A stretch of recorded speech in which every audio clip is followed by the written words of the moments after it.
Hello everyone, it's Alex. Thank you guys so much for tuning in today. So today I have my second part of yesterday's video. Hopefully this is all in chronological order, but yesterday's video was the best makeup releases of 2019, and today I'm sharing with you guys the worst makeup releases of 2019. These are submissions from you guys. I had asked you guys to submit the ones you thought were the worst, and some of these I have to agree with you on. So I have 5 that made the cut, 5 of them that you guys have submitted, and I'm pretty sure a lot of people that are doing this video may have some of these in their list as well. But before we get into the list and the roasting, if you're new to my channel, welcome to the familia. My name is Alex. I'm an eyeshadow enthusiast with a dash of Project Pan. If that is something that interests you, subscribe, join us. And now without further ado, we're getting on with the roasting. All right, you guys, so I'm excited about this video, and we're gonna leave the best for last because I'm pretty sure a lot of you guys will know what might be on this list. So we're gonna start out with the first submission. So the first thing that you guys had mentioned was anything Tarte. And I must agree with you. Obviously, anything that I'm talking about, you'll see pictures of, but I don't think I purchased anything Tarte this year at all. Please inform me if I am incorrect, but I really don't think I purchased anything Tarte. Nothing caught my attention. Absolutely nothing. No blushes, no eyeshadows, no eyeshadow products, no glittery products, no lip, nothing. There's nothing that I can think of. The only thing that may have caught my attention was that turtle one, that Drea light, and even on sale, and I've seen it in person, I still did not go for it. So I must agree with you that Tarte in general just had such a bad year. They really have to change the way that they do their stuff because it is getting boring and repetitive. Seriously, repetitive. I did for the holiday season purchase a palette, one of the holiday palettes, but as a gift because it follows that person's personality, if that says anything about that person. And I gotta tell you, I enjoy a lot of Tarte products because they do last on the skin, but this year, I must agree with you that Tarte was such a snooze fest completely. All right, so the second one that you guys mentioned was ColourPop's Repeat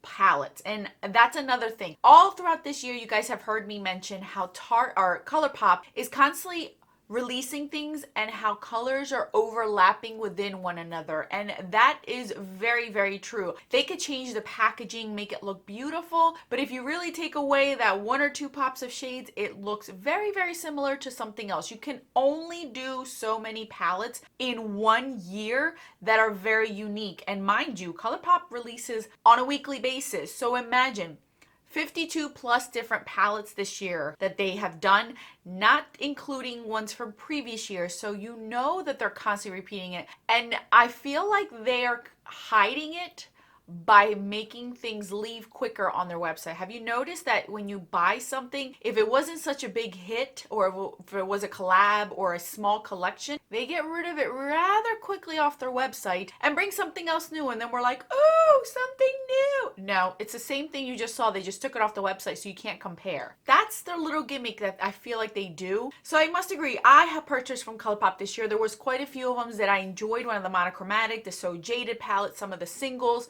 But overall, it's very, very repetitive. Just the outer fluff has changed and maybe become brighter and colorful. Now, this one was something that I mentioned already in a previous video, but I'm going to mention it here again because I'm not alone. The BH Zodiac mini palettes. Those, like I mentioned in that video of palettes that I'm happy I skipped out on, they could have done so much with that collection, and they did not. They really lost, they dropped the ball big time on it. None of them, I don't know the Zodiacs. I'm going to be honest and upfront with you guys. I don't know anything about Zodiacs. I don't follow astrology. I don't believe in astrology. I just think it's something fun, but honestly, I don't know what everybody's sun, moon, star, rising, falling, shooting star, I don't know. I don't know anything about it. So for me, I don't know how the colors coordinate with each sign, but I will tell you, just as an individual person who loves eyeshadow palettes, complete snooze fest. Like, I mean, it was terrible. A lot of the shades look super similar to one another, that on the eyes it was going to look the same. So you really didn't get a variation. You didn't get anything that really caught my attention. It was very, very boring. The quality may have been great because I know that the big ones that they have are great, but Yeah, that was a complete waste of everyone's time and money because I'm pretty sure they're all on sale as we speak, trying to get rid of them for something else next year. Now we have another one. This is the James Charles mini palette, not the big one.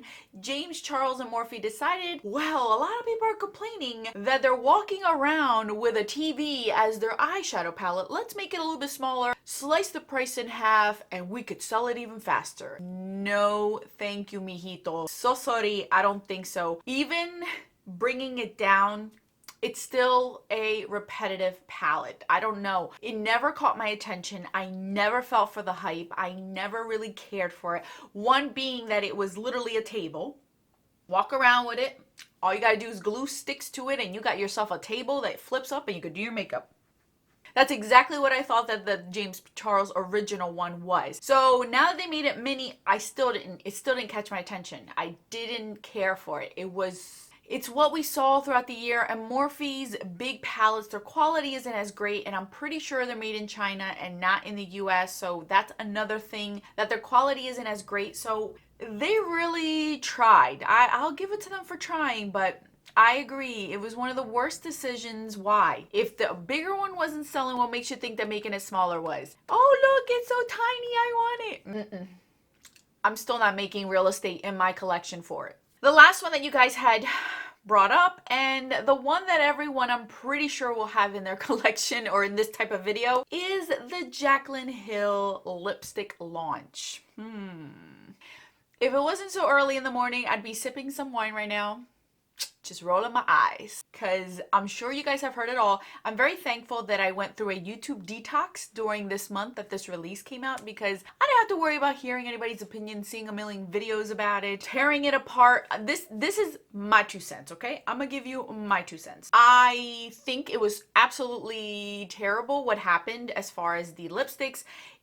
I've never ever seen a brand release something that bad, and I hate to say it, but even buying makeup at the dollar store does not look that bad. Buying lipsticks at the dollar store, I have never ever seen that. Wet n Wild, who has 99-cent lipsticks, even 69-cent lipsticks, it has never looked that bad. So it was a complete and hot mess.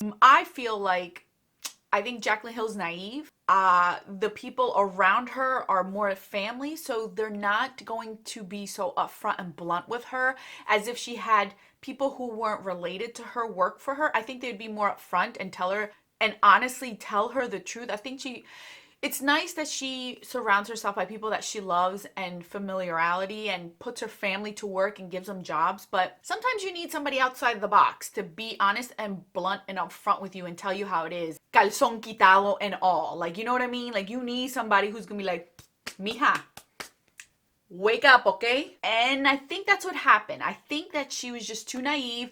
She had this whole vision of, unicorns and clouds and everyone's gonna be happy and I just want the whole world to be happy. And it didn't work out that way. And a part of it I do feel bad because of that, because I feel like she is naive. And another part is she should know better. It's a very sensitive topic to talk about, because I know people are going to have both sides of it. Some people love her, some people hate her. But I'm neutral. I don't love her and I don't hate her either. She's human. I get it. We all make mistakes. She may have redeemed herself with the highlighter collections. I've yet to hear anybody complain about it. But the thing is that it could have been handled a little bit better, but it was her first. Okay, I give her. You only get one mistake, just like babies. You get one oops baby. All the rest are not oops baby people, okay? You knew what you were doing. And that's how I feel about this one. She got her first oops. Going forward, I feel like she should know better. She should not do this again. But I also feel like there's people out there that no matter what an individual does, and this applies to people who are normal, that aren't celebrities, that aren't famous and rich. This applies to anyone. If an individual already detests and hates someone, it doesn't matter what they do, they will always tear them down. And I feel like she has that group. She has that specific group that no matter what she does, somebody's going to find something to nitpick at her. And it's unfortunate that's her. I would hate that. I really would, because that really does tear you down. But with her, no matter what she's going to do, you're always going to hear hate. You're always going to hear somebody complain about something. You're always going to hear somebody say she could have done it better this way, done it that better that way.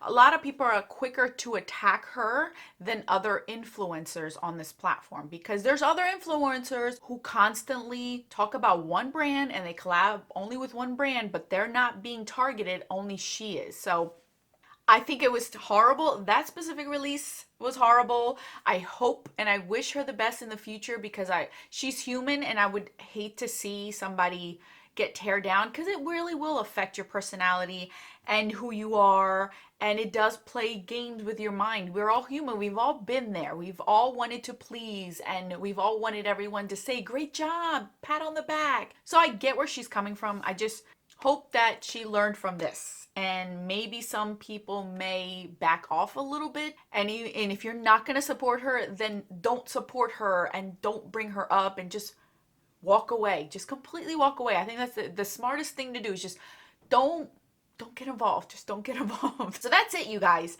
That is the 5 worst makeup releases that you guys submitted to me. A lot of you guys repeated the same one, so I got a lot of submissions, but the majority, these were the 5, and then I got multiples of this. So a lot of you guys agree with each other, which is good. I can't think of anything else on the top of my head that was like a flop. Unless you guys can think of something else, leave it down in the comment section. But thank you guys so much for watching and enjoying this roast. I will put more videos right over here for your enjoyment. I'll see you in these. Until then, bye.